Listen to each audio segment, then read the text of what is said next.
আসসালামু আলাইকুম, সবাই কেমন আছেন? আশা করি সবাই ভালো আছেন। তো ঈদ মোবারক সবাইকে। চলে আসলাম নতুন একটা ভিডিও নিয়ে। ঈদ তো চলেই গেছে, কালকে ঈদ আছে, বাংলাদেশে তো কালকে ঈদ।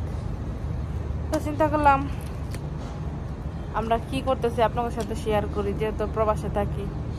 আমরা তো আর বাংলাদেশে থাকি না যে মার্কেটে যাবো, গরু কিনবো, ছাগল কিনবো, ওই স্বার্থ তো আর আমাদের নাই। এই জন্য আপনাদের সাথে একটু ভিডিওতে আসা। আমার জামাই মুরগি নিয়ে এসেছে, আর এখানে হয়েছে হাঁস। এটারে বানানো হইতেছে, পুরা কাঁচা দেয়া কাজে লেগে গেছে গা, বলতে হবে পুরাই। কেউ কই রাখবো, এটা দায়ী করতে না।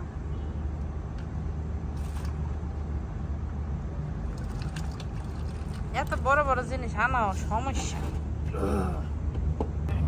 পরিষ্কার করতেছি না বাবা। আড়াই কেজি বেড ধরা আমার লোক 3 কেজি আড়াই কেজি বাজি বাজি 2 কেজি 700 গ্রাম না 900 গ্রাম বাজি দিলে মাপ 900 গ্রাম 2 কেজি। হ্যাঁ, এটা আড়াই কেজি। এটা হচ্ছে টার্কি মুরগি, এই হচ্ছে মাংস কত সুন্দর লাল, আর এই হচ্ছে হাঁস। এই যে হাঁসকে হলুদ মাখায় লইছি বিয়ার আগে, হলুদ মাখায় না, মরার আগে হলুদ মাখায় লইছি। আহা, এই যে মোর স্বামী কত কষ্ট করতেছে। খাওয়ানোর সময় দাবার এত কষ্ট হইব।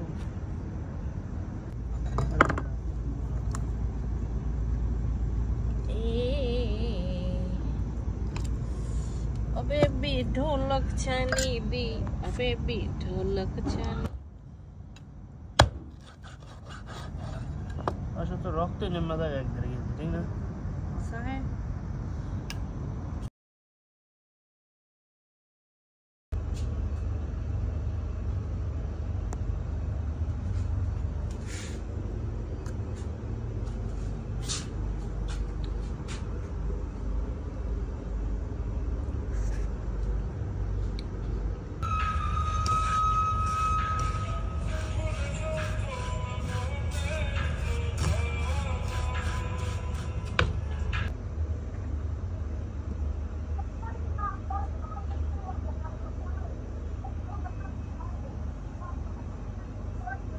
আমাদের বাসায় নতুন কাজের লোক চলে এসেছে, এখন বাইরেটা ধোয়াচ্ছি।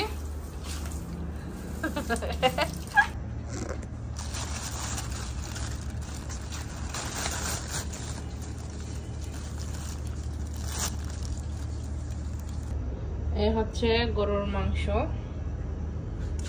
বুঝি না, কালার এরকম দেখা যায় কিন্তু বাস্তবে অনেক সুন্দর।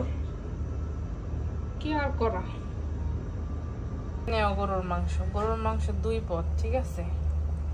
তো এটার কালার তো মোটামুটি ভালোই আইতেছে। পর করলা ভাজি করব আলু দিয়ে, আর শুটকির ভর্তা বানাবো, সাথে পোলাও, আর হচ্ছে সাদা ভাত, যে যেটা খাইতে পছন্দ করে। আর আমার ভাত আর করলা ভাজি হইলে আলহামদুলিল্লাহ আর কিচ্ছু লাগবে না, এটা আমার ফেভারিট। তার জন্যই আমি এখন রান্না করতেছি। আর এখানে যে রসুন পেঁয়াজ রেখে দিছি ভর্তা বানানোর জন্য।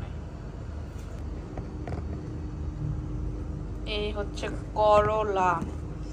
করলা আর আলু দিয়ে চিংড়ি মাছ ভাজি করব। গরুর মাংস আর এমনিতে গরম, এর ভিতরে করলা খাইলে শরীরটা খুবই খুবই ভালো লাগবে।